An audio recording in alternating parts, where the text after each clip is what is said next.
سیدنا عیسیٰ علیہ السلام کو اللہ نے مردہ زندہ کرنے کا معجزہ عطا فرمایا. تو ایک مردے کو زندہ کرنے کے لیے قبر پہ گئے تو وہ اٹھ کے کھڑا ہوا اور اس نے کہا کیا قیامت آ گئی؟ آپ نے فرمایا قیامت نہیں آئی، بلکہ اللہ نے مردہ زندہ کرنے کا مجھے معجزہ دیا اور میں عیسیٰ ابن مریم ہوں. تو اس نے کہا اے اللہ کے نبی میرے حق میں دعا کر دو کہ اللہ میری مغفرت کر دے. کہا کتنے سال ہوئے تجھے مرے ہوئے؟ کہا کہ مجھے مرے ہوئے تو سینکڑوں سال ہو گئے اور میں اپنے زمانے کا سب سے نیک آدمی، بہت نیک تھا میں. کہا کہ میں اتنا نیک انسان تھا کہ روزانہ نفل روزہ رکھتا تھا اور راتوں کو عبادت کرتا تھا، لیکن سینکڑوں سال ہو گیا ابھی تک میری مغفرت نہیں ہوئی. تو کہا مغفرت نہ ہونے کی وجہ کیا بنی؟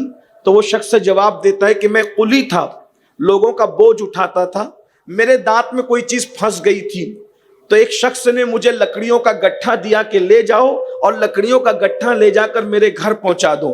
تو میں لکڑیاں سر پہ لے کر کے جب اس کے گھر جانے لگا تو میرے دانت کے اندر جو چیز پھنسی تھی بار بار زبان وہیں جا کے لگتی تھی اور میں بے چین ہوتا تھا. تو میں نے سوچا کہ دانت میں کوئی چیز پھنس گئی ہے اور لکڑیوں کا گٹھا سر پر ہے، تو میں نے لکڑیوں کے گٹھے میں سے چھوٹی سی لکڑی توڑی اور توڑنے کے بعد میں نے خلال کیا اور خلال کر کے وہ لکڑی میں نے پھینک دی.